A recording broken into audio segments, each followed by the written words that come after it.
أعمالنا من يهده الله فلا مضل له ومن يضلل فلا هادي له ونشهد أن لا إله إلا الله وحده لا شريك له ونشهد أن محمدا عبده ورسوله أما بعد فأعوذ بالله من الشيطان الرجيم بسم الله الرحمن الرحيم الحسن والحسن سيد الشباب في الجنة صدق الله مولانا العظيم وبلغنا رسوله النبي الكريم ونحن على ذلك من الشاهدين والشاكرين والحمد لله رب العالمين.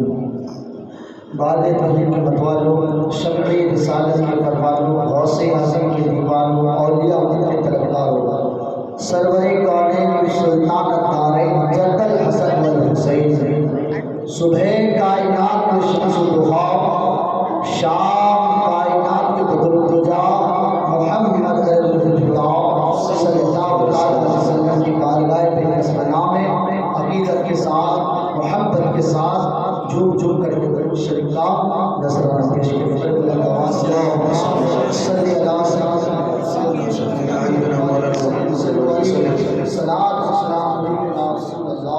اللہ علیہ وسلم.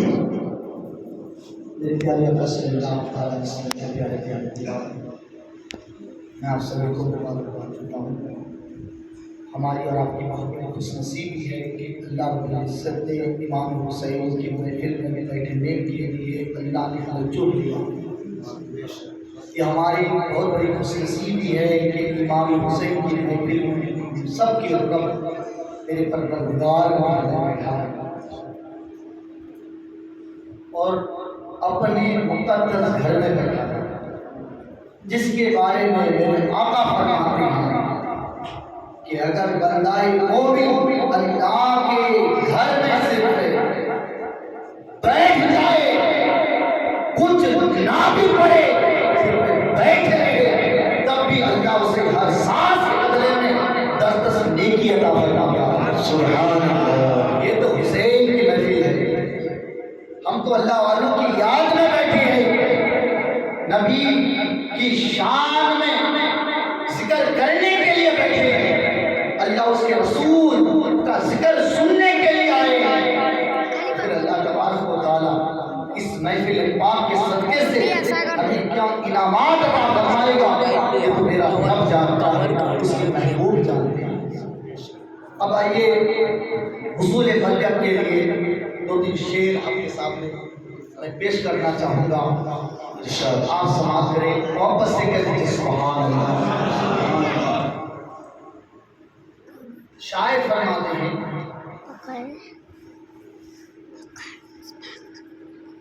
کہ حسین نے ایسا کام کیا ہے،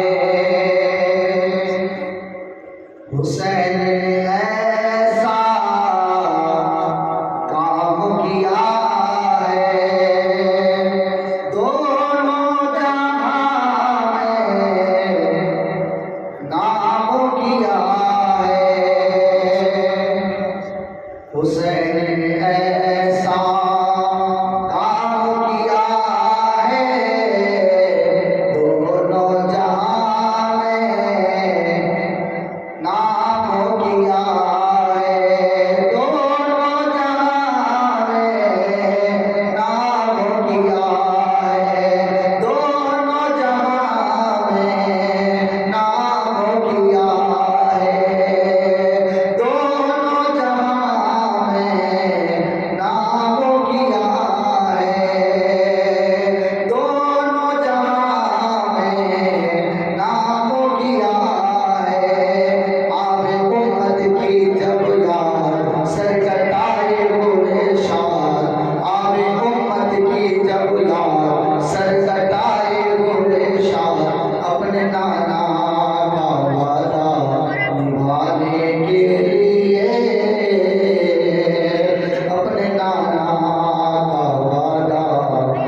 اللهم صل علی سیدنا شفیعنا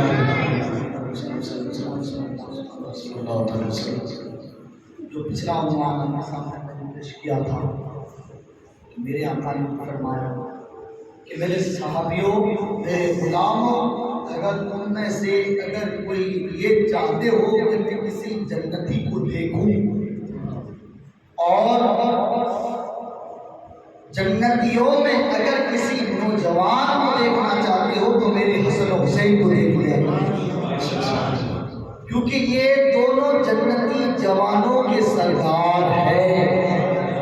جنتی تو ہے، جنتی کے ساتھ جنتی جوانوں کے سردار بھی ہیں، تبھی تو ہم کہتے ہیں کہ یہ میرے حسین کا صدقہ ہوگا تو ہم اور آپ جنت میں جائیں گے۔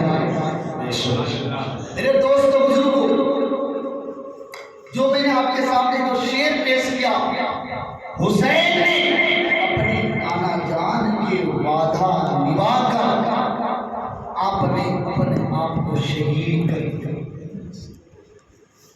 گویا نبی نے جو اپنے نواسا کو جو بیسوے مبارک کو تھمایا تھا،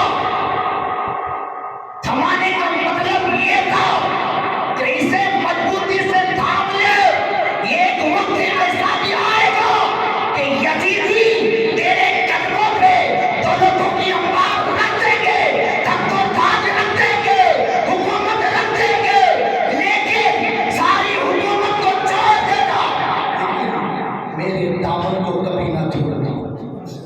اور یزیدیوں نے یہی کیا۔ اے حسین، تجھے دولت چاہیے، ہم تجھے دولت دے دیں گے، تجھے حکومت چاہیے، ہم حکومت دے دیں گے، لیکن ہماری مانگ یہ آپ کے ہاتھ ہمارے ہاتھ نہ بیٹھ جائے۔ لیکن حسین نے پیغام دے دیا، مرد حق باطل کے آگے، مرد حق باطل کے آگے مات کھا سکتے نہیں۔ حسین اپنے سر کو جھکا سکتے ہیں لیکن حسین سر کو جھکا سکتے ہیں۔ حسین نے ہمیں یہ پیغام دے دیا۔ حسین اپنے بھائی، بھتیجے، بھانجے، دوست، احباب کو قربان کر سکتا ہے، لیکن خدا کی شریعت کو، مصطفیٰ کی شریعت کو، خدا کی وحدانیت کی بلندی کے لیے حسین اپنے آپ کو قربان کر سکتا ہے، لیکن مصطفیٰ کی شریعت کو مٹنے نہیں دے سکتا۔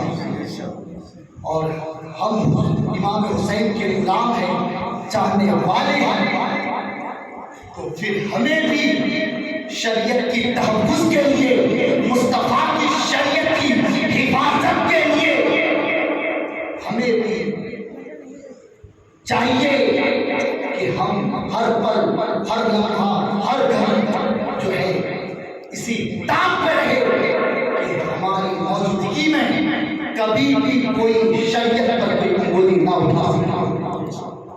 اور یہ تب ہوگا جب ہم حضور کی سنت پر چلنے کی کوشش کریں گے، میرے نبی کی ہر ادا پر چلنے کی کوشش کریں گے۔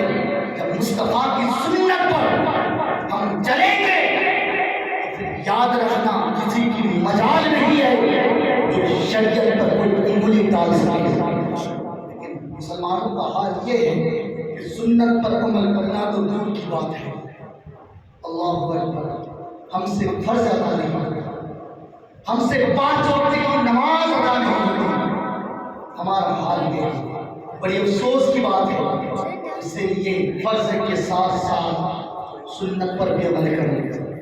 میرے پیارے کا صلی اللہ تعالیٰ وسلم کی پیاری دیوان، میں کہتا ہوں حسین سے محبت کرو۔ اب آئیے حسین کی عظمت کو سمجھنے کے لیے میں آپ کے سامنے ایک ہی واقعہ بتاؤں گا، اور میں کوشش کرتا ہوں کہ اس واقعہ کو میں آپ کے سامنے مکمل مختصر انداز میں آپ کے سامنے پیش کروں۔ ایک مرتبہ اللہ کے نبی صلی اللہ علیہ وسلم جب آپ نے نماز پڑھائی، جب سلام پھرا، آپ دعا مانگے بغیر آپ نے دعا بھی نہیں مانگی، کھڑے ہو گئے اور علی کے ہاتھ کو پکڑا، کہ سبحان اللہ، مولا پھر کیا ہوا؟ حضرت علی کے ہاتھ کو پکڑ کر مسجد سے باہر تشریف لے گئے۔ صحابہ کرام بیٹھے ہیں، میرے نبی نے کچھ نہیں کہا، کچھ نہیں فرمایا، اور اس وقت ابو بکر بھی موجود ہے۔ سبحان اللہ۔ مولا علی کو لے کر جب مسجد سے باہر تشریف لے گئے تو ابو بکر بھی موجود تھے، عمر فاروق اعظم بھی موجود تھے، عثمان غنی بھی موجود تھے، اور دیگر صحابہ کرام بھی موجود تھے، لیکن میرے آقا نے کسی سے کوئی بات چیت نہیں کی۔ حضرت علی کے ہاتھ کو پکڑا اور پکڑ کر لے جانے لگے۔ اب علی نبی کے ساتھ چلنے لگے۔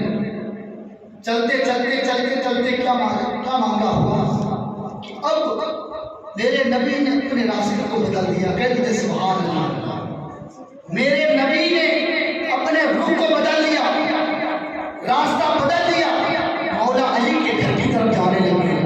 کہتے ہیں سبحان اللہ۔ اللہ کے نبی صلی اللہ علیہ وسلم نماز پڑھ کر اپنے گھر کی طرف جاتے تھے، لیکن اس دن میرے نبی نے اپنے راستے کو بدل کر مولا علی کے گھر کی طرف جانے لگے۔ اب علی سوچنے لگے کہ بات کیا ہے، بات کیا ہے۔ پھر ادب و احترام کے ساتھ مولا علی میرے نبی کے ساتھ تشریف لے جانے لگے۔ چلتے چلتے چلتے چلتے یہاں تک کہ مولا علی کے گھر کے دروازے پر تشریف لے گئے۔ جب مولا علی اور میرے نبی جب حضرت علی کے گھر کے دروازے پر تشریف لے گئے، پھر میرے نبی نے علی سے فرمایا، علی تم یہیں کھڑے ہو، اسی دروازے پہ کھڑے رہو، آنے والا کوئی بھی آئے اندر آنے مت دینا، آپ یہیں کھڑے رہو۔ اب اللہ کے نبی صلی اللہ علیہ وسلم مولا علی مشکل خوشا کو اپنے گھر کے دروازے پہ کھڑے کر دیا۔ اپنی بیٹی فاطمہ کو زہرا رضی اللہ تعالیٰ عنہ کے گھر میں، انہا کے گھر میں جو ہے میرے نبی تشریف لے گئے۔ اب صحابہ کرام بیٹھے ہوئے ہیں، نبی کے انتظار میں ہیں۔ صحابہ کرام نے سوچا ہوگا کہ شاید حضرت علی اور نبی دونوں کچھ گفتگو کرنے کے لیے تشریف لے گئے ہوئے، اس امید پر بیٹھے ہوئے تھے کہ تھوڑی دیر میں تشریف لائیں گے، تھوڑی دیر میں تشریف لائیں گے۔ لیکن جب کافی وقت ہو گیا تو پھر اس وقت جو ہے سب ابو بکر صدیق سے عرض کرنے لگے کہ ابو بکر صدیق آپ ذرا دیکھو، مسجد سے باہر جا کر دیکھو، میرے نبی نے علی کو کہا لے گئے۔ یعنی اس وقت جو ہے بڑے چھوٹے کے ادب کا خیال رکھا جاتا تھا، کیونکہ اس وقت جو ہے عمر کے معاملے میں، مرتبے کے معاملے میں، مقام کی بلندی کے معاملے میں اگر اس مقام پر اگر کوئی بڑے تھے تو وہ ابو بکر صدیق کی ذات تھی۔ تو سب نے ابو بکر صدیق سے کہا کہ آپ دیکھیں تو صحیح۔ تو جب مسجد سے باہر تشریف لے گئے تو دیکھا کہ کوئی نہیں تھی، تلاش کرتے کرتے کرتے کرتے یہاں تک کہ مولا علی کے گھر میں تشریف لے گئے۔ اب وہی رک گئے۔ تھوڑی دیر میں جو ہے پھر صحابہ میں آپس میں کہنے لگے کہ عمر آپ بھی دیکھیں۔ پھر وہ ڈھونڈتے ڈھونڈتے ڈھونڈتے پھر مولا علی مشکل کشا کے گھر کے دروازے پر تشریف لے گئے۔ تھوڑی دیر میں عثمان غنی کو بھیجا۔ اسی طریقے سے سارے صحابہ میرے نبی اور مولا علی کو تلاش کرتے کرتے کرتے کرتے مولا علی کے گھر میں جمع ہو گئے۔ اب صحابہ کرام کا مجمع ہے، مولا علی دروازے پہ کھڑے ہیں، سب اس انتظار میں ہے کہ نبی گھر کے اندر گئے، اور حکم یہ ہے کہ کسی کو اندر نہ آیا جائے، کسی کو اندر جانے کی اجازت نہیں دیا گیا۔ تو سارے صحابہ کرام مولا علی مشکل کشا رضی اللہ تعالیٰ عنہ کے گھر کے قریب کھڑے ہیں، صحابہ کرام کا مجمع ہے۔ اتنے میں اللہ کے نبی صلی اللہ تعالیٰ علیہ وسلم اپنی بیٹی فاطمہ کو زہرا رضی اللہ تعالیٰ عنہا کے گھر کے دروازے پر تشریف لائے۔ دروازے پر تشریف لائے تو میرے نبی نے صحابہ کرام کے مجمع کو دیکھا۔ جب صحابہ کرام کے مجمع کو دیکھا کہ صحابہ کرام مولا علی کے گھر میں تشریف فرما ہے، تو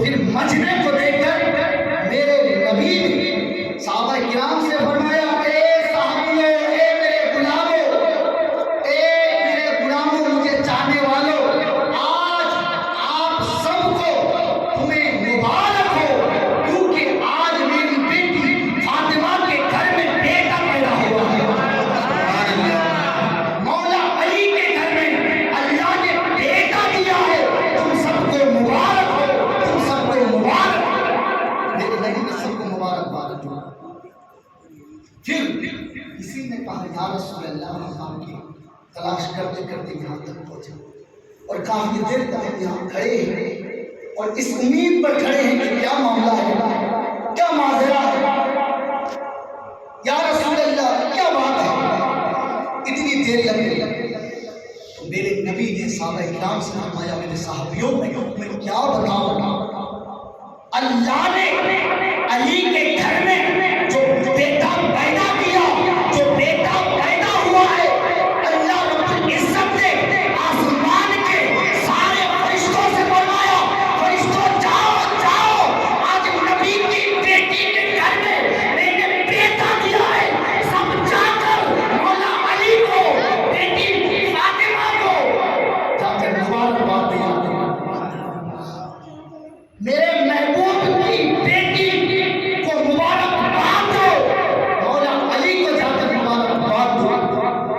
اللہ نے تمام فرشتوں سے فرمایا میرے صحابیوں، میری بیٹی کے گھر میں جو اللہ نے بیٹا دیا، اس بیٹے کی مبارکباد دینے کے لیے آسمان سے جب فرشتے مبارکباد دینے لگے، مبارک ایک آئے بات دیتے گئے، دوسرے آئے تیسرے آئے، اس طریقے سے فرشتے آتے گئے مبارکباد دیتے گئے، آتے گئے مبارکباد دیتے گئے۔